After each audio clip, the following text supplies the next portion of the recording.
नमस्कार साथियों। तो जैसा कि हम इस बैच के अंदर रेशियो एंड प्रोपोर्शन चैप्टर को पढ़ रहे हैं, जिसकी कुछ टाइप्स हम डिस्कस कर चुके हैं। आज की क्लास में कुछ और टाइप्स को डिस्कस करेंगे। तो अगर आपने पिछली क्लासेस को नहीं देखा है तो उसका लिंक आपको इस वीडियो के डिस्क्रिप्शन बॉक्स में मिल जाएगा, आप ज़रूर देखिएगा। और इन क्लासेस की पीडीएफ के लिए आप मेरा टेलीग्राम ग्रुप ज्वाइन कीजिएगा, जिसका लिंक भी आपको इस वीडियो के डिस्क्रिप्शन बॉक्स में मिल जाएगा। तो करते हैं आज की क्लास को शुरू रेशियो एंड प्रोपोर्शन की कुछ और बेहतरीन टाइप्स के साथ। तो आज की क्लास का पहला क्वेश्चन आपके सामने स्क्रीन पर आ चुका है भाई। क्वेश्चन है कि A ratio B plus C equal to 1:3, C ratio A plus B equal to 5:7 और B ratio A plus C आपसे पूछ रहा है ये किसके बराबर होगा। तो ध्यान रखना भाई, अगर आप फर्स्ट टाइम ये क्लासेस देख रहे हैं तो आपको बेसिक जरूर देखना चाहिए। तो बेसिक के लिए मैंने बता दिया, आपको लिंक डिस्क्रिप्शन बॉक्स में मिलेगा, ठीक है। तो समझिए अब कैसे करना है। क्वेश्चन में दिया हुआ है A ratio B plus C, A ratio B plus C कितना दे रखा है, दिस इज 1:3, ठीक है भाई। C ratio A plus B, C ratio A plus B ये आपको दे रखा है यहाँ पे 5:7, ठीक है। और आपसे पूछना चाह रहे हैं B ratio A plus C किसके बराबर होगा, ठीक है भाई। तो देखो भाई, अब इस क्वेश्चन को करने का तरीका क्या है। यहां पे आपने इसको करने के लिए क्या करना है, आपको जब तक A ratio B ratio C नहीं मालूम पड़ेगा, जब तक ये नहीं मालूम पड़ेगा तब तक आप इनकी वैल्यूज को यहां पे इस्तेमाल नहीं कर सकते। अब ऐसा नहीं कि भाई A यहाँ से 1 दिख रहा है, C यहाँ से 5 दिख रहा है, ठीक है, और हम इसको इस्तेमाल कर ले, तो ऐसे डायरेक्टली नहीं करना। तो इसका तरीका क्या होता है, तरीका ये है भाई, यहाँ पे देखो A भी है, B भी है और C भी है, ठीक है। नीचे भी देखो A भी है, B भी है और C भी है, यानी कि जो ABC ऊपर है वही ABC नीचे भी है, ठीक है। लेकिन ऊपर वाले ABC का अगर हम टोटल चेक करें, ऊपर वाले ABC का टोटल चेक करें तो ये कितना बन रहा है 4, 1 और 3 कितना बन रहा है 4। नीचे वाले ABC का टोटल चेक करें तो ये बन रहा है 5 और 7 12। तो अब मुझे एक बात बताइए, जब ऊपर वाले ABC और नीचे वाले ABC दोनों सेम हैं तो फिर इनका टोटल भी सेम होना चाहिए था भाई, ठीक है। तो इस टोटल को ही आपने सेम करना है। और सेम कैसे होगा, तो मुझे बताओ, ऊपर हमने कहा टोटल 4 है, नीचे 12 है, तो क्या हम ऊपर वाले टोटल को 12 बना सकते हैं? बिल्कुल। उसके लिए आपने क्या करना है, जो ऊपर वाला टोटल था उसको हमने 3 गुना करना है। क्या बात समझ में आई है? देखो अब 3 और 1 4, 4 का 3 गुना कर दूंगा तो ये टोटल 12 बन जाएगा, और नीचे वाला टोटल भी 12 ही था, है ना। तो अब बस इसको हम करेंगे ऑपरेट, तो ऊपर वाला रेशियो किस में कन्वर्ट हो जाएगा, 3 गुना 1 यानी कि 3, और 3 तिया 9। ऊपर वाला रेशियो अब ये बन चुका है, ठीक है भाई। तो अब देखो यहां से A यहां पे अब 3 हो गया, B और C यहां पर 9 हो गया, ठीक है। लेकिन टोटल 12 और टोटल 12 ये बिल्कुल सेम है। तो अब यहां से बस वैल्यूज आपने उठा लेनी है। A की वैल्यू आपको कितनी मिल जाएगी, कोरस्पॉन्डिंग उठा लेना 3। C की वैल्यू कितनी मिल जाएगी आपको 5। A की वैल्यू कितनी मिलेगी 3, C की वैल्यू मिलेगी 5, ठीक है। अच्छा, अब बारी किसकी है, B और बताना हमें। अब B देखो कैसे पता लगेगा, तुम मुझे बताओ B और C का टोटल किसके बराबर है, 9 के बराबर। अगर B और C का टोटल 9 है, जिसमें से C 5 है, तो फिर B कितना बचा होगा, 4 बचा होगा, ठीक है भाई। क्लियर। यहां से मैंने B और C की वैल्यू को 9 लिया, जिसमें से मैंने C को 5 रख के B को कैलकुलेट कर दिया। सिमिलरली आप नीचे से भी वेरीफाई कर सकते हैं, ये सेम आएगा। देखो कैसे, A और B का टोटल जो है वो कितना बनना चाहिए, 7। देख लो A और B का टोटल देखो 7 बन रहा है, ठीक है। तो यहां से इस टाइप के अंदर आपने इसको इक्वल करना था, और अब इन वैल्यूज को हम यहां पे इस्तेमाल करेंगे। हमसे जो पूछ रहा था B ratio A plus C, तो अब इसमें वैल्यू रखेंगे। B की वैल्यू कितनी है देखो 4 ratio A plus C 3 plus 5, A plus C 3 plus 5, तो ये बनेगा 4 रेशियो 8 एंड आंसर बिकम्स 1:2। तो 1:2 ऑप्शन नंबर ए जो है वो इस क्वेश्चन का आंसर रहेगी, ठीक है। तो ध्यान से इसको आपने करना था। एक चीज और बता दूं यहां पर, ये क्वेश्चन तो मेरे ख्याल से क्लियर हो गया होगा। अगर यही क्वेश्चन मैं ऐसे ना लिख के यहां पे थोड़ा सा चेंज कर दूं, मान लो इसी क्वेश्चन में मैं थोड़ा सा चेंज कर दूं, और चेंज क्या है कि यहां पे अगर मैं इस रेशियो की वैल्यू, जो यहां पे रेशियो लिखा हुआ है, इसको अगर मैं 2 लिख दूं, ठीक है, ऊपर वाला रेशियो अब हमारा क्या है, दिस इज 2:3 और नीचे वाला क्या है 5:7। तो अब अगर मैं तुमसे ये क्वेश्चन पूछता तो फिर अब आंसर क्या होना चाहिए था, अब इस क्वेश्चन का आंसर क्या होता? तो ध्यान से सुनना भाई, ये क्यों बता रहा हूं मैं कि अभी तो हमने क्या किया था, हमने देखा नीचे 12 है और ऊपर हमने 3 गुना करके 12 बना दिया था, लेकिन यहां देखो अब ऊपर ए बी सी का टोटल है 2 और 3 5 और नीचे ए बी और सी का टोटल है 12, ठीक है। तो अब ऊपर वाले को मैं ऐसा गुना करके 12 डायरेक्टली नहीं बना पा रहा जितना इजी मैंने पहले बना लिया था। तो ऐसी सिचुएशन में आप क्या करेंगे, नीचे का जो टोटल है क्या है 12, उसको तो आप ऊपर गुणा कर देना मल्टीप्लाई, और जो ऊपर का टोटल है 5 इसको आपने करना है नीचे मल्टीप्लाई, ठीक है भाई। 2 और 3 का टोटल 5 नीचे मल्टीप्लाई, 5 और 7 12 का टोटल ऊपर मल्टीप्लाई।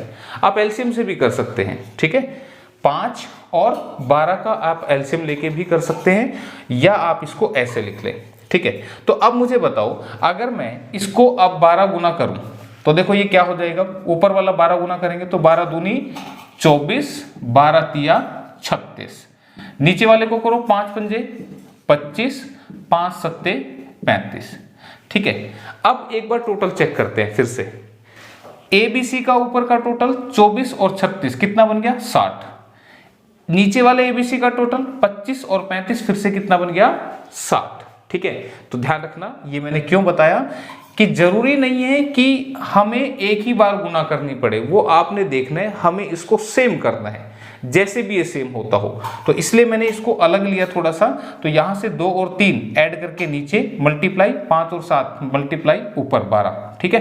तो फिर उसके बाद अब ये सेम हो गया, तो अब वैल्यूज को लिखेंगे एक बार फटाफट। ए की वैल्यू अब कितनी लिखनी चाहिए 24, ए इज 24।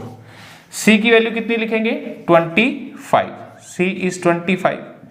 और अगर बात करूं मैं बी की, तो अब बी कितना होना चाहिए, देखो ध्यान से, यहां से बी और सी का टोटल हमें 36 दिखाई दे रहा है, देखो इसके कोरोस्पोंडिंग यहां लिखा हुआ है, बी और सी का टोटल कितना है 36, यानी कि बी और सी का टोटल 36 होने के लिए इसका मतलब मैं 25 में क्या ऐड करूं कि ये 36 बन जाए, तो तुमने कहा 11 ऐड कर दो, इसका मतलब बी की वैल्यू कितनी आएगी 11, ठीक है भाई।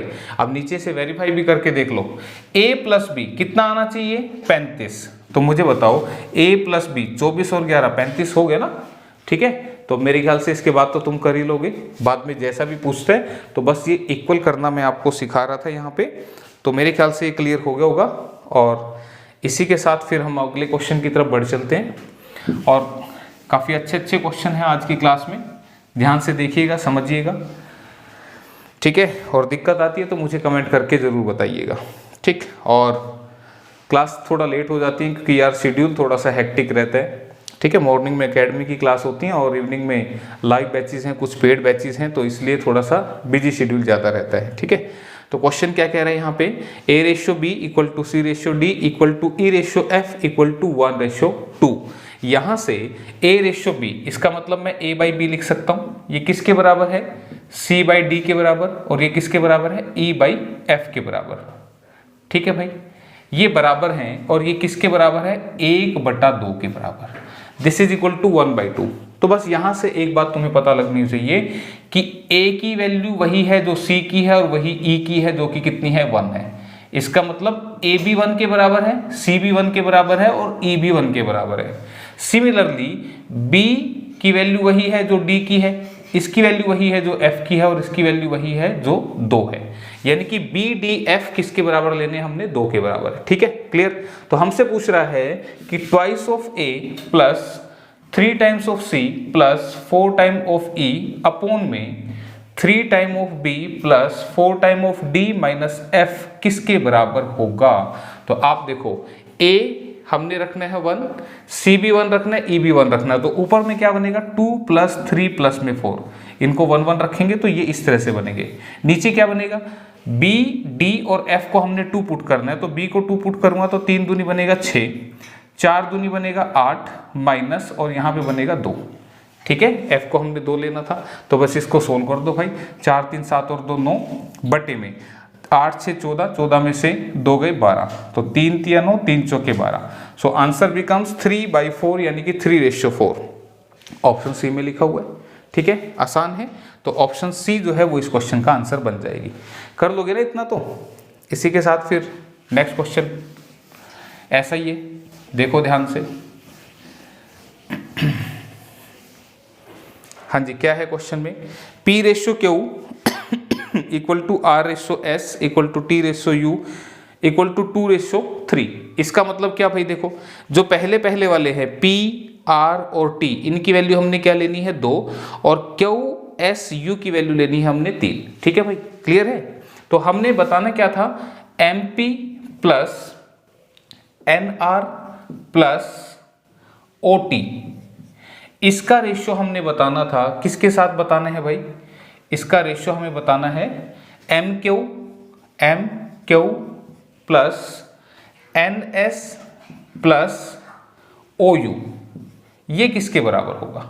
ठीक है, तो अब देखो, मैंने अभी तुम्हें बताया कि P equal to R equal to 2 equal to हमने रखना है 2 P, सॉरी T को 2 बोल रहा था मैं। P equal to R equal to T, P, R और T, इसको हमने 2 रखना है। सिमिलरली हमने Q, S और U को हमने कितना रखना है? यहाँ पे 3 रखना है। ठीक है, तो अब मुझे बताओ, अगर मैं P की जगह क्या रख दूं? 2 रख दूं, तो मैं इसी में चेंज करके दिखाता हूं। यहाँ पे अगर मैं 2 रख दूं तो इसके साथ मल्टीप्लाई में 2 आ जाएगा। R को भी 2 रख दूंगा तो इसके साथ भी मल्टीप्लाई में 2 आएगा, और यहाँ भी मल्टीप्लाई में 2 आ जाएगा। नीचे में Q की जगह क्या रखना है? 3, इधर क्या रखना है? 3, अगेन यहाँ पे भी क्या रखना है? 3। तो तुम देखो यहाँ से, क्या ऊपर में तुम्हें 2 कॉमन दिखाई दे रहे हैं? बिल्कुल। तो अगर 2 मैं कॉमन ले लूंगा तो यहाँ क्या बचेगा? This is M plus N plus O, और नीचे में अगर मैं 3 कॉमन ले लूंगा तो ये बचेगा M plus N plus O, और ये आपस में कट जाएंगे एंड आंसर बिकम्स 2/3 यानी कि 2:3। ऑप्शन सी जो है वो इसका आंसर बन जाएगी। ठीक है भाई, ऑप्शन सी जो है वो इसका आंसर यहाँ पे हो जाएगा। क्लियर है यहाँ तक? तो आसान ही है क्वेश्चन, मुश्किल नहीं है भाई। ठीक है, तो इसी के साथ फिर नेक्स्ट क्वेश्चन की तरफ बढ़ चलते हैं। अब ये वाला जो क्वेश्चन है भाई, ये कैसे करना होगा? ध्यान से देखिएगा। यहाँ पे A प्लस B का ratio B plus C, ratio C plus A 6:7:8 दे रखा है, और A plus B plus C को बोल रहा है कि वो 14 के बराबर है, तो C की वैल्यू क्या होगी? तो ध्यान रखना, देखो हमने ये पहले पढ़ा भी था कि जो रेशियो होता है वो 2 क्वांटिटीज का क्या होता है? फ्रैक्शन होता है। जैसे मैंने कहा एक नंबर है 16 और एक नंबर है 20, तो ये फ्रैक्शन ही रेशियो कहलाता है। ठीक है, ये भिन्न जो है ये रेशियो होता है। और फर्दर मैंने कहा था कि फ्रैक्शन का मतलब अगर इसमें कुछ कट रहा है तो आप इसको काट दें, यानी कि सिंपलेस्ट फॉर्म भी होता है। तो हमने कहा 4 चौके 16, 4 पंजे 20, तो ये जो है ये 16/20 का जो है रेशियो बन गया। तो ध्यान दीजिएगा, यहाँ 4/5 मतलब 4:5 जो है वो एग्जैक्ट वैल्यू नहीं है। एग्जैक्ट वैल्यू तो 16/20 है, 16 और 20 एग्जैक्ट वैल्यू है। ये कटने के बाद की सिंपलेस्ट फॉर्म है। ठीक है, तो यहाँ से मैं यही बताना चाह रहा हूँ कि ये जो 6:7:8 है ये एग्जैक्ट वैल्यू नहीं है। तो सोल्व करने के लिए हम क्या करेंगे? यहाँ से A प्लस B को हम रखेंगे 6 के बराबर। A प्लस B को हम किसके बराबर रखेंगे? 6 के बराबर। सिमिलरली B प्लस C को आप किसके बराबर रखेंगे? 7, और C प्लस A को हम रखेंगे किसके बराबर? 8। तो मैंने कहा ये एग्जैक्ट वैल्यूज नहीं हैं, तो हम जैसे कि इसमें x मानते हैं ना, ये 6x मान लिया, ये 7x मान लिया, ये 8x मान लिया, तो हम इसको x मान लेते हैं। ठीक है, तो यहां से अब हमने क्या करना है? इनको ऐड कर देना है। अगर मैं इनको ऐड करता हूं तो देखो लेफ्ट हैंड साइड में A 2 बार है, B भी 2 बार है और C भी 2 बार है, यानी कि 2 बार A 2 bar B 2 bar C। तो मैं 2 को पहले ही कॉमन लेके लिख रहा हूं, twice of A plus B plus C equal to 8 7 15 और 6 21x। यहां से twice of A plus B plus C किसके बराबर आ गया? 21x के बराबर, जिसमें से A plus B plus C की वैल्यू तो 14 दे ही रखी है। इसकी जगह हम क्या रख देंगे 14, क्योंकि ये वैल्यू हमें 14 दे रखी है। तो यहां से अब सोल्व करेंगे तो 7 दूनी 14, 7 तिया 21, ठीक है। और यहां से x की वैल्यू कितनी आ जाएगी, 2 गुना 2 4, और ये x के साथ जो मल्टीप्लाई है इधर आके क्या हो जाएगा, डिवाइड। तो x की वैल्यू यहां से हमें मिल गई 4/3। लेकिन उसने कहा कि c की वैल्यू हमें बतानी है। तो आपको ये पता है कि a plus b plus c जो है वो 14 के बराबर है, ठीक है। तो अगर मुझे पता लग जाए a प्लस b कितना है तो फिर मैं c को कैलकुलेट कर सकता हूं। अब a प्लस b कहां से पता लगेगा, उसके लिए हम इस्तेमाल करेंगे इसका। आपको ये पता है कि a प्लस b जो है this is equal to 6 into में x। क्यों भाई, a प्लस बी 6x के बराबर है और x की वैल्यू तो हमने अभी निकाल ली 4/3। तो यहां पे हम चिपका देंगे 4/3, काटेंगे तो ये बन जाएगा 8, ठीक है भाई। तो a प्लस बी की वैल्यू हमें मिल चुकी है 8 plus c is equal to 14 and c is equal to 8 उधर जाके माइनस हो जाएगा और c की वैल्यू कितनी आ जाएगी 6। तो 6 हमारा ऑप्शन नंबर ए में लिखा हुआ है। तो ये इस क्वेश्चन का आंसर, ठीक है। तो तरीके से करते जाओ भाई, दिक्कत कहीं आएगी नहीं। तो खास क्वेश्चन आया एक स्क्रीन पर, वीडियो पॉज करें और एक बार करके देखें कि क्वेश्चन कैसे होगा, ठीक है। कुछ अजीब सा खतरनाक सा दिख रहा है, लेकिन करेंगे तो हो जाएगा सॉल्व।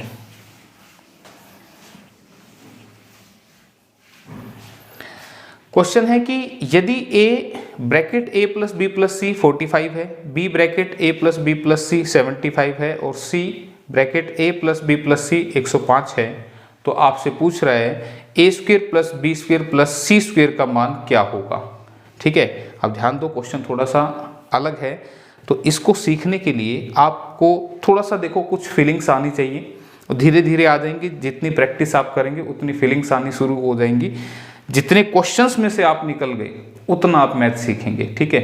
तो यहाँ पे A square plus B square plus C square की वैल्यू आपसे पूछ रहा है। तो यहाँ से मुझे ऐसा लगा कि क्यों ना ये एक फार्मूला है जो मैं पहले ही लिख के बता दूं, A plus B plus C का होल स्क्वेयर। ये एक फार्मूला बनता है किसका, A square plus B square plus C square plus twice of A B plus twice of B C plus twice of C A, ठीक है।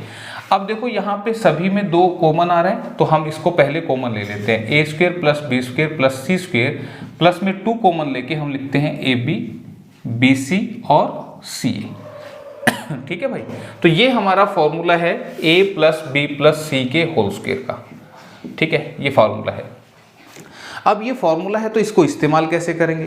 अब यहाँ पे देखिएगा ध्यान से, यहाँ पे a into A plus B plus C की वैल्यू दे रखी है, b इंटू इसकी दे रखी है, similarly c into A plus B plus C की दे रखी है। तो क्या तुम्हें ऐसा दिखाई दे रहा है सभी में a plus B plus C common आ रहा है, ऐसा दिखाई दे रहा है ना। तो क्यों ना हम इन तीनों वैल्यूज को ऐड कर दें, किसको, a into A plus B plus C plus में b into A plus B plus C plus में c into A plus B plus C. ये जो वैल्यूज यहाँ 3 लिखी हुई हैं, ये वाली और ये वाली, मैंने इन तीनों को ऐड कर दिया। तो ऐड करूंगा तो कितना बनेगा, 45 प्लस 75 प्लस 105, ठीक है। तो जैसे ही मैं ऐड करूंगा तो तुम देखो यहाँ पे ये फीलिंग आनी शुरू हो गई अब कि यार a plus B plus C तो सभी में आ रहा है, तो क्यों ना a प्लस बी प्लस सी को कॉमन ले लिया जाए। तो अगर मैं a प्लस बी प्लस सी को कॉमन ले लूंगा, यानी कि ये पोर्शन इससे ले लूंगा, तो इसके पास क्या बचेगा, इसके पास बचेगा a। इससे भी अगर ये पोर्शन ले लूंगा तो इसके पास क्या बचेगा b, और इससे ले लूंगा तो इसके पास बचेगा c। And this is equal to, अब इसको ऐड कर लो, कितना बन गया, 120 और 220 और 225, दिस इज 225, ठीक है भाई। तो 225 बन गया टोटल। अब यहां से हमें क्या मिला, अरे यार ये दोनों तो सेम दिख रहे हैं। तो अगर मैं तुम्हें कहूं कि भाई 3 इंटू 3, तो क्या मैं इसको 3 का स्क्वायर लिख सकता हूं। अरे भाई जब सेम नंबर मल्टीप्लाई हुए तो हम इसको लिख सकते हैं 3 की पावर 2, ठीक है, कि जितनी पावर होती है उतनी बार बेस मल्टीप्लाई होता है। तो अगर ये दोनों सेम दिख रहे हैं मुझे, तो क्यों ना यार मैं इसको a plus B plus C का होल स्क्वायर लिख दूं। और ये किसके बराबर आया, 225 के बराबर। क्या ये बात तुम्हें समझ में आई? तो a plus B plus C का होल स्क्वायर किसके बराबर आ गया? 225 के बराबर। इसका मतलब यहां से मुझे इसकी वैल्यू पता लग गई। अब उसकी पता लग गई तो अगर मैं इसको रख भी देता हूं तो फिर उसके बाद इसकी वैल्यू मुझे पता लग गई। ध्यान दो, इसकी वैल्यू तो मुझे पता लग गई, ये मुझे कैलकुलेट करना है, ये तो कैलकुलेट करना है, लेकिन मुझे ये तो नहीं पता लगा ए बी बी सी सी कहां से मिलेगा। मुझे ये नहीं पता लगा कि ए बी सी कहां से मिलेगा। तो अब थोड़ा सा दिमाग का इस्तेमाल करें। कैसे? आप यहां पे ध्यान से देखिएगा, यहां पे a plus B plus C, A plus B plus C product करके 225 आया।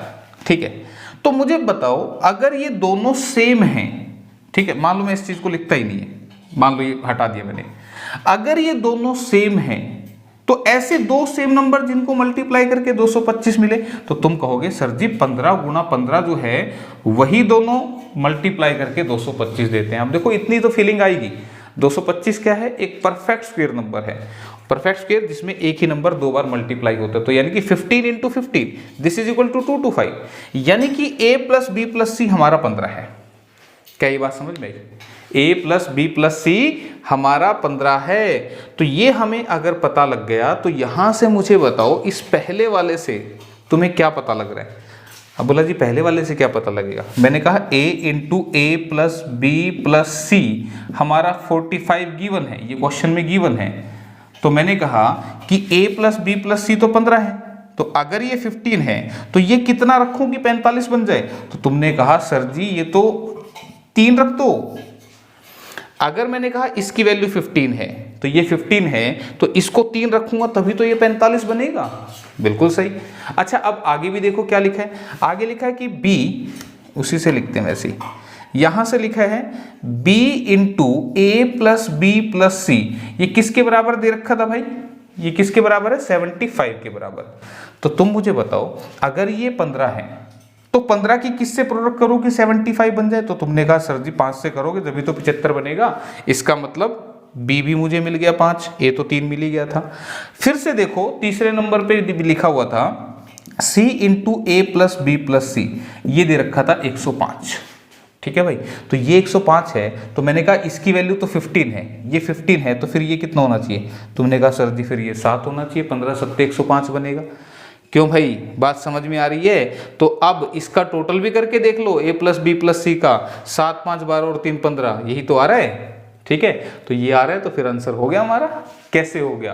क्वेश्चन में ये पूछा था इसकी वैल्यू क्या होगी, तो इसकी वैल्यू के लिए अब यहाँ वैल्यू पुटअप कर देंगे। ठीक है, तो मैं फिलहाल इस स्टेप को हटा रहा हूँ ताकि यहाँ पे आंसर साफ साफ दिख जाए। ठीक है, तो ये वाला स्टेप हटा लेते हैं यहाँ से, आपने नोट कर लिया होगा। ठीक है, तो देखो कैसे अब वैल्यू पुट करते हैं। हमें इसकी वैल्यू कैलकुलेट करनी थी, इसकी वैल्यू हमारे पास है कितनी है? a प्लस बी प्रोडक्ट करके ये बनेगा किसके बराबर? 225। तो इसकी वैल्यू रखनी है 225 और स्क्वायर मत कर देना। ठीक है, कभी ऐसी कला दिखा दो तुम, ऐसा मत करना। मैंने ये लिखा था, स्टेप मिटा दिया था। This is a plus B plus C का होल स्क्वायर विच इज 225।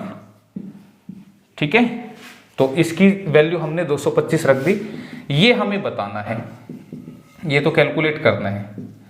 ठीक है, प्लस में ट्वाइस ऑफ, अब ए बी लिखना है। ए बी बताओ कितना बनेगा? ए बी 3 पंजे 15, प्लस में बी सी कितना बनेगा? 5 सत्ते 35, और सी ए ये सी है और ये ए है तो 7 तिया 21। क्लियर है? तो बस इसको सोल्व कर दें तो 225 और इधर से इसको सोल्व करेंगे तो कितना बनेगा भाई? ये देखो 50 71 इंटू में 2। ठीक है, तो आप 225 में से इसको माइनस करेंगे तो 142 माइनस हो जाएगा और ये कितना बनेगा सोल्व करके? 3 और 8 और 4 12, 83 बन रहा है। तो 83 दिख रहा है कहीं पे? बिल्कुल ऑप्शन नंबर ए में दिख रहा है भाई, option A is the answer. तो देखो क्वेश्चन किस तरह का था, कैसे कैसे घूम फिर के आ रहे हैं। तो कोई बात नहीं, तरीका आपने ध्यान रखना है। थोड़ी थोड़ी फीलिंग आएगी जैसे जैसे ये फार्मूले आपको याद होंगे तो, और अगर पहले याद नहीं भी थे तो भाई अब लिखने से कम एक फॉर्मूला तो याद हो गया। कौन सा? a plus B plus C का होल स्क्वायर। ठीक है, तो याद रखना। तो यहाँ इस तरीके से हमने इसको सोल्व करना था। तो मेरे ख्याल से समझ में आ गया होगा। ठीक है, तो नेक्स्ट क्वेश्चन की तरफ बढ़ा जाए। फिर अगले क्वेश्चन की तरफ चलते हैं। आसान सा क्वेश्चन होगा, ध्यान से पढ़िएगा और कोशिश कीजिएगा आंसर करने की। और कहीं पर समझ में नहीं आता है तो फिर आप वीडियो को दोबारा देखें। ठीक है, सुने मुझे ध्यान से, और अगर मेरा कंटेंट पसंद आ रहा है तो यार लाइक भी कर दिया करो। ठीक है, चलो। The ratio of two numbers is 3:8 and their difference is 45, the larger of the two number। दो संख्याओं का अनुपात 3:8 है और उनका अंतर 45 है, तो दोनों में से बड़ी संख्या क्या होगी। अब ध्यान से सुनते रहना मेरी बात, जैसे जैसे बता रहा हूँ वैसे वैसे आप इसको फॉलो करेंगे तो फिर काफ़ी बेनिफिट होगा। यहाँ पे दो नंबर्स का रेशियो है 3:8, और मैंने अभी तुम्हें बताया था कि रेशियो जो होता है वो कटने के बाद की फॉर्म होती है। ठीक है, तो हम इसको करते कैसे हैं, आप इसको करते बोला जी ये 3x है ये 8x है, ऐसे करते हो। फिर क्वेश्चन में दिया कि उनका अंतर 45 है, तो तुम कहोगे अंतर के लिए हम कहेंगे 8x minus 3x this is equal to 45। ठीक है, फिर कहोगे 8x में से 3x गया, 5x बराबर है 45, और x की वैल्यू कितनी आ गई 9। तो x की वैल्यू 9 आ गई, तो पूछ रहा था दोनों में से बड़ी संख्या, तो बड़ी संख्या के लिए हम x को 9 रखेंगे, तो x को 9 रखेंगे तो 9 8 कितना बनेगा 72, और तुम इस तरह से आंसर कर देंगे। ठीक है, तो आंसर यहाँ पे 72 आ रहा है, ऑप्शन सी में लिखा हुआ है। तो अब मैं अलग बात क्या बताना चाह रहा था, मैं अलग बात ये बताना चाह रहा था कि आप एक बार ऑप्शन से जजमेंट भी लगाया करो। कैसे, क्वेश्चन में पूछा था कि बड़ी संख्या क्या है, बड़ी संख्या का मतलब 8 रेशियो की वैल्यू वो पूछ रहा था। ठीक है, 8 रेशियो की वैल्यू पूछ रहा था, यानी कि जो भी आंसर होगा, देखो इसकी वैल्यू पूछी तो जो भी आंसर है वो x की वैल्यू निकाल के तुमने निकाला, यानी कि 8 की गुणा 9 से करके तुमने आंसर निकाला। तो जो भी आंसर आ रहा है वो 8 का मल्टीपल होगा, ये बात मैं तुम्हें समझाना चाह रहा हूं। ठीक है, मतलब क्या कि जो भी नंबर है, देखो x की वैल्यू 1 होती तो आंसर क्या आता 8 एकम 8, x की वैल्यू 2 होती तो आंसर होता 8 दूनी 16, x की वैल्यू 3 होती तो 8 तिया 24। तो जो भी नंबर होता वो 8 का मल्टीपल होता, या तो आंसर 8 होता, या 16 होता, या 24 होता, या 32 होता। ठीक है, इस तरह से आंसर आते। तो मैं ये कहना चाह रहा हूं कि अगर हमारा नंबर 8 का मल्टीपल है, यानी कि वो 8 से कट रहा होगा, 8 से, देखो 8 से कटेगा, अरे भाई कोई नंबर 8 से मल्टीप्लाई करके आएगा तो जाहिर सी बात है वो 8 से कटेगा। देखो कोई भी नंबर देखो सारे 8 से कट रहे हैं, तो आप थोड़ा सा एक बार ये देख लिया करो, कई बार ऐसा करने से पहली बार में ये आंसर मिल जाएगा। तो 8 देखो, 8 से ये भी कट रहा है, ये भी कट रहा है, ये भी कट रहा है और ये भी कट रहा है, तो बाई चांस ये 4 ऑप्शन कट रही हैं 8 से। तो अगर केवल एक ऑप्शन कटती तो फिर आंसर तो मिल ही गया था। ठीक है, तो एक तरीका ये जो आपने फॉलो करना है, पहली बात।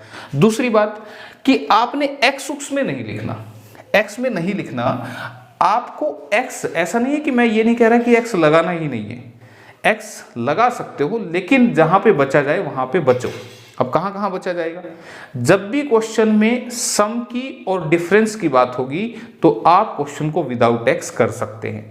ठीक है, जब भी किसकी बात होगी, सम की यानी कि योग की, और डिफरेंस की, डिफरेंस यानी कि अंतर की, जब भी इनकी बात होगी तो आप विदाउट x कर सकते हैं। ठीक है, आप क्या कर सकते हैं, विदाउट x। लेकिन जब भी प्रोडक्ट की बात हो तो भाई फिर आप x ले लेना, फिर x लेना है।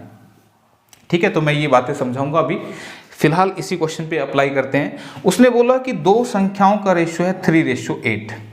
ठीक है भाई, और कह रहा है कि उनका जो अंतर है, डिफरेंस जो है वो 45 है, तो यहाँ पे x लेने की आवश्यकता ही नहीं है। कैसे, आप मुझे बताओ। मैंने कहा पहला नंबर 3 है, दूसरा नंबर 8 है, तो इनका डिफरेंस कितना है, तुमने कहा इनका डिफरेंस तो सर जी 5 होगा। बात आ रही है समझ में, मैंने कहा ये 3 है पहला नंबर, ये 8 है, और इनका डिफरेंस कितना है 5। ये 5 जो है क्वेश्चन में ये 45 के बराबर दे रखा है, तो अगर 5 की वैल्यू 45 है तो 1 की वैल्यू क्या आएगी, 45/5 यानी कि 9। तो 1 की वैल्यू कितनी आएगी, 9। तो आपने ये 1 यूनिट की वैल्यू निकालनी है, ध्यान रखना, जिसको आप 1 इकाई बोलते हैं। ठीक है, इसकी वैल्यू आपने निकाल लेनी है, क्या बात याद रहेगी। ठीक है, और ये 1 यूनिट ही आपका x होता है, ये ध्यान रखना। जिसे हम x बोल रहे हैं ना, वहां पे हम इसको 1 बोलेंगे। तो मैंने कहा अगर 1 9 के बराबर है तो फिर 8 किसके बराबर होगा? तो 1 ने 9 बनाया तो 8 क्या बनाएंगे? 8 9 में 72। तो इस तरीके से आपने करना है, ठीक है। ये जो क्वेश्चन मैंने लिए हैं जानबूझ के लिए हैं, सो दैट कि जो बच्चा जिसको मैथ नहीं भी आता वो अगर ध्यान से सुने समझे चीज़ों को तो फिर ये सब्जेक्ट मुश्किल नहीं लगेगा। अक्सर मुश्किल लगता है ये। अभी ध्यान से देखना, धीरे धीरे हम इनका लेवल बढ़ाएंगे, ठीक है। तो फिलहाल ये बात समझ में आ गई, एक्स से मैंने समझा दिया, लेकिन अब जहाँ पे सम और डिफरेंस आएगा तो मैं विदाउट एक्स करूँगा, और जहाँ प्रोडक्ट की बात आएगी तो मैं वहाँ पे एक्स लूँगा, ठीक है। जैसे कि अगले क्वेश्चन की तरफ बढ़ चलते हैं, ठीक है। गड़बड़ करना शुरू कर दिया है इसने।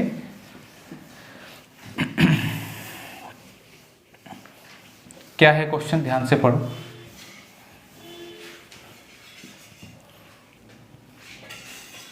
क्या कर रहे हो बेटा आप?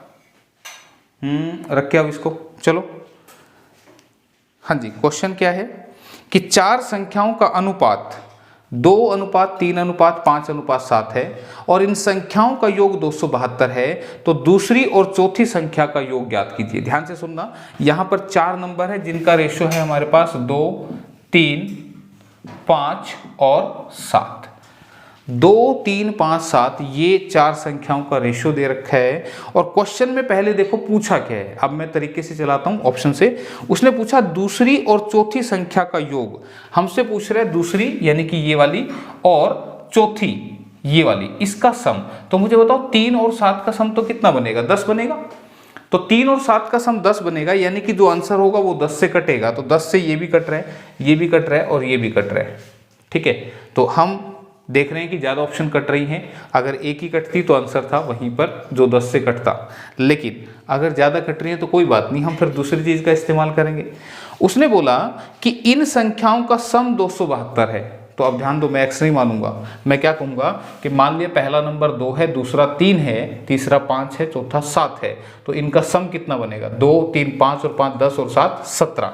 तो मैं कहूँगा कि 17 की वैल्यू ही क्वेश्चन में जो कितनी दे रखी है 272। 17 की वैल्यू कितनी दे रखी है 272। तो 1 की वैल्यू निकाल लूंगा। तो 1 की वैल्यू के लिए ध्यान रखना इसको इससे डिवाइड करना होता है, ठीक है। मैंने लिख के दिखा दिया ताकि किसी को ऐसा ना लगे कि यहाँ पे कैसे काटा। 17 एकम 17, बचा कितना 10 और 17 छिके 102। तो 1 की वैल्यू कितनी आ गई? 16 आ गई, ठीक है। तो 1 की 16 आ गई तो आंसर हो गया।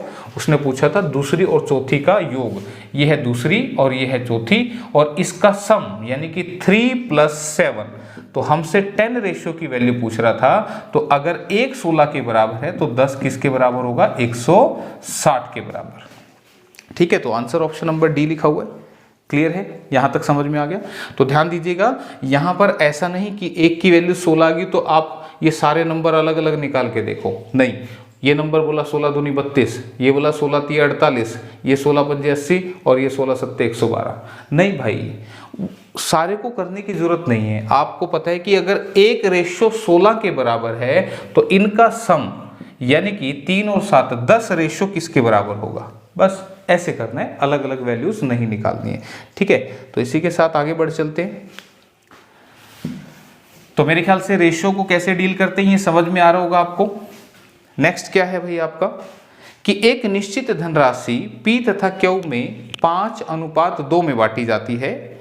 यदि P को 740 रुपये प्राप्त होते हैं तो Q द्वारा प्राप्त धनराशि ज्ञात कीजिए। तो यानी कि Q की वैल्यू पूछ रहा है 2 रेशियो की और सारी वैल्यू 2 से कट रही है, तो आंसर नहीं मिला। कोई बात नहीं, नहीं मिला तो कभी तो मिलेगा, ठीक है। तो P और Q में कोई पैसा बांटा, किस में? 5:2 में, और बोला P को 740 मिले। तो मैं कह रहा हूं इसके हिसाब से P को कितने मिले? तुम कहोगे सर जी इसके हिसाब से तो 5 मिले। तो 5 की वैल्यू 740 है तो 1 की वैल्यू क्या आएगी? इसको काट दो, 5 एकम 5, 500 के 20, 5 अट्ठे 40, ठीक है भाई। अगर 5 740 के बराबर है तो 1 किसके बराबर होगा? 740 को 5 से डिवाइड करेंगे, ठीक है। क्लियर? तो अब यहां तक अगर समझ में आ गया तो क्या पूछ रहा था? Q द्वारा प्राप्त राशि, यानी कि 2 रेशियो की वैल्यू निकालनी थी भाई। 1 अगर 148 के बराबर है तो 2 किसके बराबर होगा? 296 के बराबर। Answer option number C. Clear है? तो आसान ही है भाई, कुछ मुश्किल तो है ही नहीं। तो 2 रेशियो की वैल्यू इज 296, 296। तो इस तरीके से करना है भाई, आगे बढ़ चलो। तो अभी तक देखो मैंने कहीं भी x का इस्तेमाल नहीं किया। आगे अब चलते हैं, क्वेश्चन क्या कह रहे हैं कि दो संख्याओं का गुणनफल 1575 है, the product of two numbers is 1575 और उनका अनुपात 9:7 है। तो छोटी संख्या आपने ज्ञात करनी है। छोटी संख्या यानी कि 7 रेशियो की वैल्यू बतानी है। तो 7 से देखो 25 तो कटता नहीं और ना ही 45 कटता, तो आंसर 7 पंजे 35 या 7 है 70, इन्हीं में से कोई होगा, या तो आंसर बी होगा या डी होगा। तो देखो तुक्का भी मारना पड़े तो आप आसानी से मार सकते हैं। तो अब मैं एक बार बाई ऑप्शन सिखा देता हूँ, फिर डिटेल से भी चलाएंगे। अगर संख्याओं का रेशियो है 9:7 और मैं कह दूं कि आंसर है ऑप्शन नंबर बी, अगर मैं कह दूं कि आंसर है ऑप्शन नंबर बी, तो बी के हिसाब से छोटी संख्या कितनी है? 35। तो बी ऑप्शन कह रहा है कि छोटी संख्या है 35।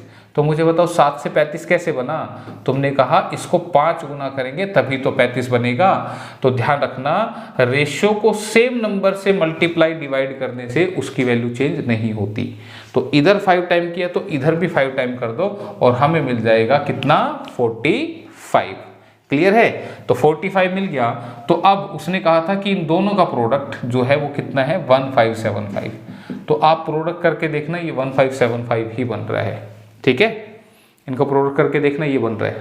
अब तुम्हें लगेगा सर जी अगर नहीं बना तो फिर काहे के लिए घबरा रहे हो? ऑप्शन डी का इस्तेमाल करके दिखाते हैं। ऑप्शन डी के हिसाब से छोटा नंबर जो है वो 70 है, यानी कि इसकी वैल्यू है 70। तो 70 कब बनेगा? जब 10 गुना करोगे। तो भाई इधर भी 10 गुना कर दो तो ये कितना बनेगा? 90। तो 90 गुना 70 क्या 1575 आ जाएगा? बस मुझे इतना सा बता दो। बोला सर कैसी बात करते हो आप, 19 × 70 1575 थोड़ी होता है। तो इसका मतलब फिर ऑप्शन डी तो गलत है और आंसर क्या बन गया? Option B. तो ऑप्शन बी आंसर जो है वो बन गया। ये तो हो गई ऑप्शन की बात, ठीक है, कि ऑप्शन से कैसे चलाते हैं। तो अब थोड़ा सा देख भी लेते हैं कि अगर दो संख्याएं हैं जिनका रेशियो कितना है? 9:7, तो हम संख्या मानेंगे 9x और 7x। ध्यान रखना, अब की बार मैंने सीधे सीधे नहीं इस्तेमाल किए। कभी तुम बन जो आर्यभट्ट बोला सर जी दो संख्याओं का प्रोडक्ट है, रेशियो दे रखा है, तो 9 × 7 की वैल्यू 1575 है। बोला जी ऐसे कर देंगे। बोला जी फिर 1 की वैल्यू निकाल लेंगे। 1 की वैल्यू बोला जी इसको काट के निकाल लेंगे। मैंने कहा भाई ठीक है, फिर 1 की वैल्यू रख के देखना, फिर आंसर कुछ और ही आएगा। ऐसा क्यों बोला मैंने कहा कि ये नंबर जो है प्रोडक्ट के लिए आप x मान के चलो। तो क्वेश्चन के हिसाब से दोनों संख्याओं का जो प्रोडक्ट है दिस इज 1575 ऐसा दे रखा है। तो बस काट देते हैं। 7 दूनी 14, 1 बचा, 7 दूनी 14, 7 पंजे 35। 9 से काट दो, 9 दूनी 18 और 9 पंजे 45। तो यहां से x स्क्वायर की वैल्यू कितनी आएगी? 25। और तुम अगर ये करोगे ना तो 1 की वैल्यू कितनी आ जाएगी? 25। और तुम कहोगे 1 की वैल्यू रख देते हैं। भाई अगर x स्क्वायर 25 है तो x की वैल्यू क्या आएगी? 25 का रूट विच इज 5। तो x की वैल्यू 5 आएगी भाई। तो अगर x नहीं माना तो फिर ऐसी गलती हो सकती है, तुम 1 की वैल्यू 25 ले लोगे। तो x 5 है तो बस अब तो बताने की जरूरत ही नहीं होनी चाहिए। 7 पंजे 35 जो है वो हमारा नंबर बन गया। ठीक है, तो क्लियर? ठीक है, इस तरीके से आप इसको करेंगे। तो ये मैं आपको सिखाना चाह रहा था कि कब x लेना है और कब x नहीं लेना है। तो ऐसा नहीं है कि भाई हम x लेंगे ही नहीं। तो क्वेश्चन आई थिंक थोड़ा सा छोटा दिख रहा है। कोशिश की है थोड़ा सा इंग्लिश में पढ़ा जाए। ठीक है, फिर हिंदी में देख लेंगे, एक बार आप पढ़ें। और बाकी PDF तो आपको मिल ही जाएगी इन क्लासेस की। जैसे चैप्टर कंप्लीट होता है तो PDF आपको टेलीग्राम ग्रुप में मिल जाएंगी। और इसके अलावा भी अगर आप किसी एग्ज़ाम की तैयारी कर रहे हैं और मटेरियल चाहते हैं तो PDF वगैरह आपको वहाँ मिल जाएंगे ग्रुप में। ठीक है, तो यहाँ पे इंग्लिश वालों ने पढ़ लिया होगा, हिंदी वाले भी एक बार पढ़ लें। कह रहा है कि 39,100 रुपये को A, B, C और D में इस प्रकार बांटा जाता है कि उनके भाग का जो रेशियो है 1/2 रेशियो 2/3 रेशियो 3/4 है। तो A और B का कुल भाग C के भाग से कितना ज़्यादा है? ध्यान दीजिए, A और B का टोटल पार्ट C के पार्ट से कितना ज़्यादा है, ऐसा वो पूछना चाह रहा है। तो सबसे पहली बात आपने याद रखनी है कि जब भी हम पैसा बांटेंगे वो ऐसा फ्रैक्शन वाला रेशो नहीं होना चाहिए। पैसा बांटने के लिए जो रेशो है वो फ्रैक्शन वाला नहीं होना चाहिए, मतलब ऐसा बटे वाला नहीं होना चाहिए, वो सीधा एक लाइन का रेशो होना चाहिए। ठीक है, तो अब यहाँ पे इसको सीधा करने के लिए क्या करना है, एलसीएम से मल्टीप्लाई करना है। एलसीएम किसका, 4 का, 3 का और 2 का। और कैसे आता है, 4 का पहाड़ा पढ़ो, 4 एकम 4 इसमें आता है, लेकिन 3 के टेबल में 4 नहीं आता। फिर 4 दूनी 8 इसके टेबल में आता है, इसमें नहीं आता। फिर 4 तिये 12, 12 देखो इसकी टेबल में भी आता है, इसमें भी, इसमें भी, सभी के पहाड़े में 12 आता है। तो आप यहाँ पे 12 से मल्टीप्लाई कर दें। और फिर भी नहीं समझ में आया तो भाई एलसीएम पढ़ा दिए पहले। 2 से कटेगा 6 पे, 3 से कटेगा 4 पे, और 4 दूनी बनेगा 8, 4 तिये 12 और 3 तिया 9। ठीक है भाई, यहां तक अगर समझ में आ गया तो इसका मतलब हमें पता लग चुका है कि ए, बी और सी का जो रेशो है पैसे मिलने का वो है 6:8:9। ठीक है भाई, क्लियर है यहां तक बात। तो उसने कहा 39,100 रुपये को, अच्छा ए, बी, सी और डी में, भाई क्वेश्चन में कुछ मिस्टेक है, ए और बी ए, बी और सी होना चाहिए, डी तो होना नहीं चाहिए। ठीक है, क्योंकि जो रेशो है वहां पे डी तो है ही नहीं यहाँ पे। जब रेशो हमारे पास 3 है, ठीक है, तो फिर ए, बी और सी ही है। तो भाई आप इसमें थोड़ा सा चेंज कर लेना कि 39,100 रुपये हैं वो ए, बी और सी में बांटे गए हैं, डी इसमें नहीं है। ठीक है भाई, क्लियर। मैं देख रहा था इंग्लिश में कहीं अलग ना हो। तो यहाँ पे क्वेश्चन में ए, बी, सी है, यानी कि 39,100 रुपये को ए, बी, सी में बांटना है। तो पूछ रहा था कि ए और बी का कुल भाग, ए और बी का कुल भाग, ए और बी का कितना बनेगा, 14, 6 और 8 14। सी के भाग से कितना अधिक है, तो मुझे बताओ, इनका कुल भाग है 14, जो कि इससे कितना ज्यादा है, तो तुमने कहा 14 9 से 5 ज्यादा है। ठीक है, 5 ज्यादा है, यानी कि हमें इस 5 रेशियो की वैल्यू को फाइंड आउट करना है। ठीक है, अब कैसे फाइंड आउट करेंगे, तो मुझे एक बात बताओ, 39,100 रुपये को जब हम बांटेंगे तो 6 हिस्से ए रखेगा, 8 ये रखेगा और 9 हिस्से ये रखेगा। तो 6, 8, 14 और 9, 23 हिस्सों में हम 39,100 रुपये को बांटेंगे। ठीक है भाई, क्लियर है यहां तक। तो अब इसको काट के देखो भाई, इसमें एक हिस्से की वैल्यू निकाल लो। तो 23 से काटेंगे तो 23 एकम 23, कितना बनेगा, 161। ठीक है भाई, और 23 से अगर 7 पे काटेंगे, 7 पे पूरा कट रहा है, तो 1700 पे ये पूरा कट रहा है भाई। ठीक है भाई, काट के देख लेना तुम, मैंने काट लिया है उसको। तो 1700 पे पूरा कट रहा है, तो 1700 पे पूरा कट रहा है। तो पूछ रहा था कि ए और बी का कुल भाग, ए और बी का कुल भाग ये सी के भाग से कितना ज्यादा है। तो ए और बी का कुल भाग कितना है, 14, और सी का भाग कितना है, 9, और ये इससे 5 ज्यादा है। तो 5 रेशो की वैल्यू निकालनी थी, तो 1 रेशो 1700 के बराबर है, तो 5 किसके बराबर होगा, 17 पंजे 85, यानी कि 8500 ऑप्शन नंबर सी में लिखा हुआ है। ये करना था भाई इसमें। ठीक है, तो मुश्किल कुछ नहीं है, बस ध्यान रखना, अगर रेशो फ्रैक्शन वाला है तो पहले रेशो को ऐसा सीधा कर ले और उसके बाद बांट दे भाई पैसों को। ठीक है, तो इसी के साथ फिर आगे बढ़ा जाए अगले क्वेश्चन की तरफ।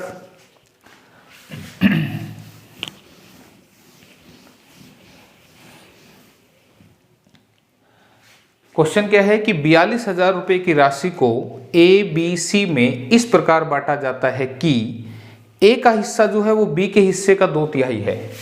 ए का जो हिस्सा है वो बी के हिस्से का 2/3 है, और बी का हिस्सा सी के हिस्से का 1/3 है। बी का हिस्सा सी के हिस्से का 1/3 है। तो कह रहा था ए और सी के हिस्से का डिफरेंस, अंतर क्या होगा। तो अब ध्यान दो भाई, यहाँ से सबसे पहले हमें रेशियो बनाना पड़ेगा। कैसे, आप मुझे बताइए, गुना वाली चीज़ कहाँ आती है, बटे में। तो यानी कि ये क्या हो जाएगा, a/b = 2/3। तो यहाँ से a/b को, a/b को मैं ऐसे लिख देता हूँ, और 2/3 को मैं 2:3 में लिख देता हूँ। सिमिलरली यहाँ से ये c मल्टीप्लाई से डिवाइड में आ जाएगा, तो b/c बन जाएगा, और b/c को हम लिखेंगे b/c which is equal to 1/3, यानी कि 1:3। तो भाई जब भी पैसा बांटना है तो आप पहले इनका रेशो निकाल लो। ठीक है, अब रेशो निकालना है तो मैंने आपको मेथड बता रखे हैं कैसे। इस पूरी लाइन की मल्टीप्लाई करो, 2 आ जाएगा। इसकी मल्टीप्लाई करो, बीच में 3 आ जाएगा, और 3 गुना 3 बीच में यहाँ पे लास्ट में 9 आ जाएगा। ठीक है, ये मेथड करवा चुका हूँ, लेकिन थोड़ा सा ना कई बार दिमाग भी लगा लिया करो। कैसे? देखो, एक तरीका तो ये मैं लिख रहा हूँ, एक बार समझा रहा हूँ। इसकी मल्टीप्लाई 2 एकम 2, इसकी मल्टीप्लाई 3 एकम 3, और इसकी मल्टीप्लाई 3 तिया 9, ऐसे करते हैं। ये हमने पढ़ लिया, लेकिन थोड़ा सा दिमाग में कह रहा हूँ कैसे लगा लिया करो। आप यहाँ पे देखो, कॉमन क्या दिख रहा है? कॉमन क्या दिख रहा है? आपने कहा सर जी बी यहाँ पर भी है और बी यहाँ पर भी है। मुझे बताओ यहाँ पर बी कितना है? 3। यहाँ पर बी कितना है? 1। तो क्यों ना इसको भी 3 बनाने के लिए 3 से गुणा कर दूं? अरे भाई, अगर ये 3 है तो ये 3 कैसे बन सकता है? जब b सेम है तो इसको 3 बना दिया हमने 3 से मल्टीप्लाई, तो इसको भी 3 से मल्टीप्लाई कर देना। इधर किया तो इधर भी होगा, तो अब ये सीधा बन गया। a की वैल्यू कितनी बन गई? 2। b की वैल्यू कितनी बन गई? 3। ऊपर से ले लो b की वैल्यू या नीचे से ले लो, यहां से भी 3 बन रहा है। और c की वैल्यू कितनी बन गई? 3 तिया 9। तो देखो वही बात आ गई ना। तो अब ऐसे भी कर सकते हो। ठीक है, तो पहले वाला तरीका हम पहले पढ़ चुके हैं और ये अब मैंने बता ही दिया। तो क्या कह रहा था? उसने कहा कि a और c के हिस्से का डिफरेंस, a और c के हिस्से का डिफरेंस हमसे पूछ रहा है, और डिफरेंस जो है वो कितना है? 7। 2 और 9 का डिफरेंस कितना है? 7, जिसे मुझे निकालना है। अब कैसे? टोटल रुपए कितने हैं? 42,000। 42,000 में से 2 हिस्से ये रख रहा है, 3 ये रख रहा है और 9 ये रख रहा है। तो 2, 3, 5 और 9, 14 हिस्सों में अगर मैं 42,000 को तोड़ दूं तो एक हिस्से की वैल्यू कितनी आएगी? तो तुमने कहा 3,000। तो एक हिस्से की वैल्यू अगर 3,000 है तो 7 हिस्सों की वैल्यू कितनी बनेगी? 21,000। बस हो गया आंसर। तो ध्यान रखना, अलग अलग मत निकालना। कभी बोलो कि a का हिस्सा ये, b का ये, c का ये, और फिर देखो c का और a का डिफरेंस कितना है। कोई जरूरत नहीं है। ठीक है, सीधा रेशो से डील हो जाएगा। तो यहां से पता लग रहा है a के पास 2 हिस्से हैं तो c के पास 9 हिस्से हैं, और इन दोनों का जो डिफरेंस है वो कितना है? 7। तो 42,000 रुपये को हम 14 हिस्सों में बांटेंगे तो 3,000 का एक हिस्सा आ जाएगा, तो 7 की वैल्यू 21,000। ठीक है, क्लियर है? तो इसी के साथ फिर अगले क्वेश्चन की तरफ रुख किया जाए। ध्यान से पढ़ें क्या लिखा है। कह रहा है कि 70,000 रुपए की राशि को ABC में इस प्रकार बांटा जाता है कि A के हिस्से का 2/3, B के हिस्से का 3/4 और C के हिस्से का 1/3 आपस में बराबर हैं। A का हिस्सा क्या होगा? तो ये सब हमने बेसिक पार्ट में पढ़ा था और वही सब अब स्टेटमेंट में आ रहा है। कह रहा है A के हिस्से का 2/3 किसके बराबर है? B के हिस्से के 3/4, और ये किसके बराबर है? C के हिस्से के 1/3 के बराबर। ऐसे दे रहे हैं, A के हिस्से का 2/3, B के हिस्से का 3/4 और C के हिस्से का 1/3 भाग आपस में बराबर हैं। तो यहां से मैंने तुम्हें कहा था कि ये रेशो कैसे बनता है। ठीक है, तो हमने कैसे पढ़ा था? मैंने कहा था मैथमेटिक्स में जब भी ये 3 वैल्यू इक्वल हो तो इनका रेशियो बनाने के लिए जो भी यहां लिखा है उसको पलट के लिख दो। 2/3 को पलटूंगा 3/2 बनेगा। जो भी B के साथ लिखा है उसको पलट दो, और जो भी C के साथ लिखा है इसको भी पलट दो। और बताया था ये क्यों पलटते हैं। ठीक है, तो अब यहाँ पे 2 और 3 का एलसीएम कितना है? 6। तो 6 से मल्टीप्लाई कर दो भाई। ये कितना बनेगा? 2 तिया 6, 3 तिया 9, 3 दूनी 6, 4 दूनी 8 और 6 तिये 18। तो 9, 8, 18 जो है वो हमारा बन गया यहाँ पर रेशो। और ये कटे तो काट देना, पर कट ही नहीं रहा। ठीक है, तो अब रुपए कितने थे? 70,000। तो 70,000 के हम कितने हिस्से करना चाहते हैं? 9, 8, 17, 17 और 18 35। तो 70,000 के अगर हम कर दे 35 हिस्से तो एक हिस्सा किसके बराबर आ जाएगा? 2,000 के बराबर। तो 9 हिस्से किसके बराबर होंगे?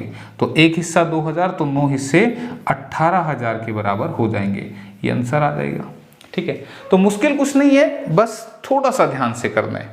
ठीक है भाई, तो आगे बढ़ा जाए फिर। नेक्स्ट क्वेश्चन आपके सामने, काफी सारे क्वेश्चन लिए हैं मैंने, सो दैट की प्रैक्टिस हो ज़्यादा। प्रैक्टिस बैच भी कह सकते हैं इसको, तैयारी का बैच भी बोल सकते हैं, पर है आप सभी के लिए फ्री। ठीक है, तो शेयर करो भाई ज़्यादा से ज़्यादा, ताकि मेरे एफर्ट को एक मोटिवेशन मिले कि हाँ भाई बच्चे पसंद कर रहे हैं क्लासेस को। 34,800 रुपये की राशि को ए, बी, सी और डी में इस प्रकार बांटा जाता है कि ए को जब 1 रुपया मिलता है तो बी को 80 पैसे मिलेंगे, बी को 1 रुपया मिलता है तो सी को 1.20 पैसे मिलते हैं, लेकिन सी को अगर 1 मिलता है तो डी को 75 पैसे मिलते हैं। तो अब यहाँ पे तो कहानी कुछ गड़बड़ में है क्या? लिखते चलो, कुछ नहीं पल्ले पड़े तो लिखते चलो। उसने कहा कि अगर ए को 1 रुपया मिलता है तो 1 रुपये का मतलब 100 पैसे, तो बोलेगा फिर बी को कितने मिले? 80 पैसे। ठीक है, ये पैसे में था ना, इसलिए मैंने 1 रुपये को भी पैसे में दे दिया। फिर कह रहा है अगर बी को 1 रुपया मिलता है, अब बात बी की हो रही है और सी की हो रही है। अगर बी को कितने मिलता है? 1 रुपया यानी कि 100 पैसा, तो फिर बोला कि सी को मिलेगा 1.20 पैसे। 1.20 का मतलब 1 रुपये 20 पैसे, तो 1 रुपये 20 पैसे को 120 पैसे लिखें। ठीक है भाई। फिर बोल रहा है कि लेकिन अगर सी को 1 रुपया मिलेगा तो फिर डी को कितना मिलेगा? सी को 1 मिलेगा तो डी को कितना मिलेगा? 75 पैसे। ठीक है, तो अब यहां से पूछ रहा था कि ए का हिस्सा कितना होगा। तो भाई ए के हिस्से के लिए सबसे पहले हम ये तो निकालें, इनका रेशियो तो निकालें ए बी सी डी का। तो अब ये कैसे निकलेगा? तो कैलकुलेशन थोड़ी सी आसान करते हैं। पहले क्या कि कटे तो काट दो ना, ये कट रहा है कैसे? 20 पंजे 100, 20 चौके 80। फिर ये कट रहा है 2 पंजे 10, 2 छिके 12। फिर कट रहा है 25 चौके 100, 25 तिया 75। ठीक है भाई, कट गया तो अच्छी बात है। अब मल्टीप्लाई करनी है, कैसे? सबसे पहले इस पूरी लाइन की मल्टीप्लाई कर दो। 5 पंजे 25 चौके 100, फिर 4 पंजे 20, 20 चौके 80। समझाया था, ये मत बोलना कैसे लिख रहे हो। फिर 4 छिके 24, 24 चौके 96। फिर 4 छिके 24, 24 दिया 72। ठीक है, फिर भी किसी के भेजे में नहीं आया हो तो पूरी लाइन की मल्टीप्लाई करना। 5 पंजे 25 चौके 100, ये आ जाता है। फिर 4 छिके 24 दिए 72, ये आ जाता है। ठीक है, उसके बाद फिर स्टार्टिंग होती है यहाँ से और पहले ही कट लेके नीचे आते हैं। फिर स्टार्टिंग होती है यहाँ से, कट लेके फिर से नीचे आते हैं। तो ये डिजाइनिंग बनती है। ठीक है, जिसे मैंने समझाया था। तो 4 पंजे 20, 20 चौके 80, ये आया था। 4 छिके 24 और 24 चौके 96। ठीक है भाई, क्लियर है यहाँ तक? तो ये अगर समझ में आ गया तो अब इसमें से भी कुछ कटे तो काट दो। तो यहाँ से मुझे दिख रहा है कि यार ये तो कट रहा है, और किससे कट रहा है? 4 से कट रहा है। तो 4 से काटूंगा 25 पे, 4 से काटूंगा 20 पे, 24 पे, 18 पे। क्या फर्दर कट रहे हैं? अब नहीं कटता दिख रहा, अब नहीं दिख रहा तो छोड़ दो फिर। तो उसने क्या बोला कि 34,800 रुपये बांटने थे, तो ए का हिस्सा पूछ रहा था। तो 34,800 रुपये के 25 हिस्से इसको दो, 20 इसको दो, 24 इसको दो, 18 इसको दो। तो टोटल कितने हो गए? 8 4 12 और 5 17, 2 2 4 2 6 7 और 1 8, 87। ठीक है भाई, अब किस पे कट रहा है? देखो 87 से काटूंगा तो 400 पे आई थिंक पूरा कटा। 4 7 28, 4 8 32 और 2 34। ठीक है, तो 400 पे कटा। तो फिर पूछ रहा था ए का हिस्सा, तो भाई 25 की गुणा 400 से कर देंगे तो 25 चौके 100 और 2 जीरो चिपका देना, आंसर बनेगा 10,000। क्लियर है? तो मेरे ख्याल से आ गया होगा समझ में। तो आ गया तो फिर अगले क्वेश्चन की तरफ बढ़ चलो भाई। हिंदी भाषा में है, कोई बात नहीं, इतनी हिंदी तो तुम कर लोगे मुझे पता है, इतने भी अंग्रेज नहीं हो, है ना भाई, हिंदुस्तान के नागरिक। 9900 रुपये की राशि को ए बी सी में इस प्रकार बांटा जाता है कि बी का हिस्सा ए और सी के हिस्से का 2/7 भाग है और सी का हिस्सा ए और बी के कुल हिस्से का 3/8 भाग है। तो ए का हिस्सा पूछ रहे। अरे भाई ये तो बहुत आसान सा क्वेश्चन पूछ ले यार, हैं। 9900 रुपीज़ डिवाइड करने हैं ए बी सी में और इस प्रकार बांटने की जो ए का हिस्सा है वो कितना है? ए का नहीं, बी का। मैं भी ना कई बार नेटवर्क चला जाता है मेरा। बी का जो हिस्सा है वो ए और सी के हिस्से का 2/7 है। ठीक है बेटा, सिया इतना शोर क्यों कर रहे हो आप? हैं, आप शोर नहीं करो बेटा, ऐसे पढ़ा रहे ना पापा। बी का जो हिस्सा है वो ए और सी के हिस्से का 2/7 है और सी का जो हिस्सा है वो ए और बी के हिस्से का 3/8 भाग है। 3/8 भाग किसका? ए और बी के हिस्से का। ठीक है, ऐसा दे रहा है तो भाई करना पड़ेगा, है क्लियर। तो अब देखो यहाँ पे करना क्या है, यहाँ पे आप मुझे एक बात बताओ, ये चीज प्रोडक्ट में है तो प्रोडक्ट वाली चीज जब बराबर को क्रॉस करेगी तो कहाँ आएगी, डिवाइड में आ जाएगी, यानी कि ये बनेगा b अपॉन में a plus C, b upon में a प्लस सी, तो मैं इसको b ratio a plus C लिख दूं, क्लियर है भाई। अरे अपॉन में है तो फिर ऐसे लिख दिया, क्या दिक्कत है, और 2/7 को भी मैं ऐसे लिख दूं 2/7, तो कोई दिक्कत नहीं आनी चाहिए। सिमिलरली यहां से c ratio a plus B, c ratio a plus B, इसको मैं क्या लिख दूं 3/8, ठीक है, तो इस तरीके से लिख देंगे। अब पूछा किसका हिस्सा है, पूछा तो a का हिस्सा है, ठीक है, ये देख लेना गलत तो नहीं लिखा, b का हिस्सा a और c के हिस्से का, और c का हिस्सा a और b के हिस्से का, ठीक है, बिल्कुल सही लिखा हुआ है। तो अब देखो करना क्या है, आज का जो पहला क्वेश्चन हमने किया था, क्या किया था, ऊपर देखो a b c तीनों आ रहे हैं, ऊपर वाले ABC 9 रुपए लेके बैठे हैं, 2 और 7 9, नीचे भी A B और C आ रहे हैं, और नीचे वाले ABC 3 और 8 11 रुपए लेके बैठे हैं।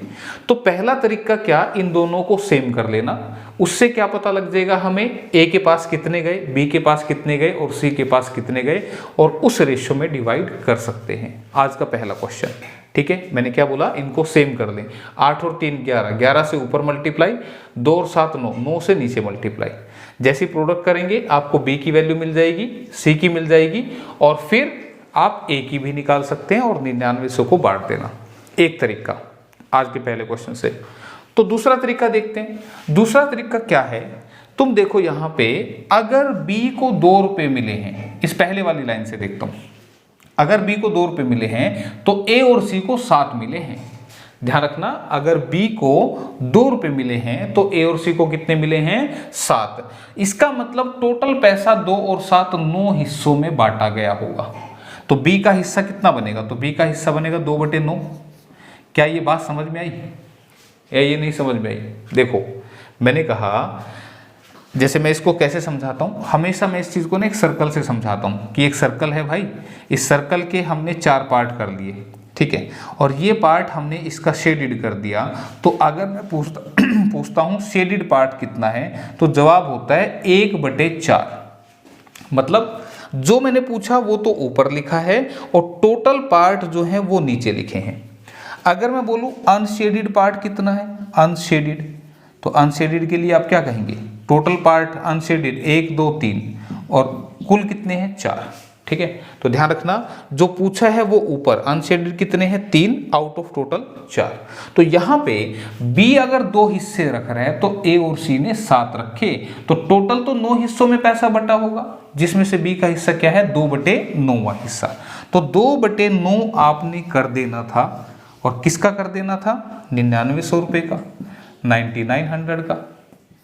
तो कितने पे कटेगा 1100 पे, यानी कि B भाई साहब 2200 रुपये लेके बैठे हैं, ठीक है, B भाई साहब के आगे। सिमिलरली मैं C को भी कैलकुलेट करता हूं कि C को कितने मिले होंगे, तो C को कितने मिले, C को 3 रुपए मिल रहे हैं तो A और B को 8 मिल रहे हैं, तो टोटल 3 और 8 11 हिस्सों में पैसा बांटा, लेकिन C का हिस्सा था तीसरा, तो 3/11वां हिस्सा C का है, किसका 9900 का। तो 11 से काट दो, 9 तिये 2700 रुपये लेके बैठे हैं C भाई साहब। अब तुम्हारे मन में आ रहा होगा, बोला सर जब आप ये कैलकुलेट कर रहे हो तो ये क्यों नहीं कर रहे, 7 को क्यों नहीं कर रहे? तुम खुद सोच के देखो, मैंने कहा B को 2 रुपये मिले तो A और C को 7 मिले हैं, तो A और C के पास 7 हैं, तो क्या बता सकते हो A के पास कितने और C के पास कितने? तो जवाब होगा नहीं बता सकते।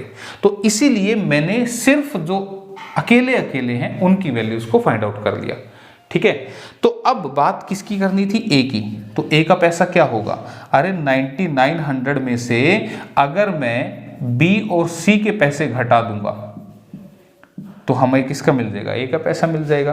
तो 9900 में से आप घटा दें 4900 को, 000 सॉरी तो 5000 रुपये आंसर आ गया, 5000। क्लियर है? तो मेरे ख्याल से समझ में आ गया होगा, अब इसमें तो कोई दिक्कत नहीं ना, ठीक है। तो 4900 को हम लेस कर देंगे तो आंसर बिकम्स 5000, यानी कि A जो है वो 5000 रुपये लेके गए हैं। तो इसी के साथ, अरे आगे जा ही नहीं रहा, खत्म हो गए, 1 घंटा भी हो गया क्लास को, है ना। तो भाई ये थी आज की क्लास जिसमें हमने रेशो की कुछ ओ टाइप्स को डिस्कस किया है।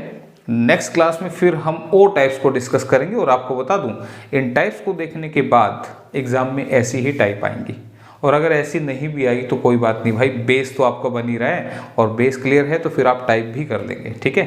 तो आज की क्लास में यहीं तक, मिलते हैं जल्दी। थैंक यू, धन्यवाद।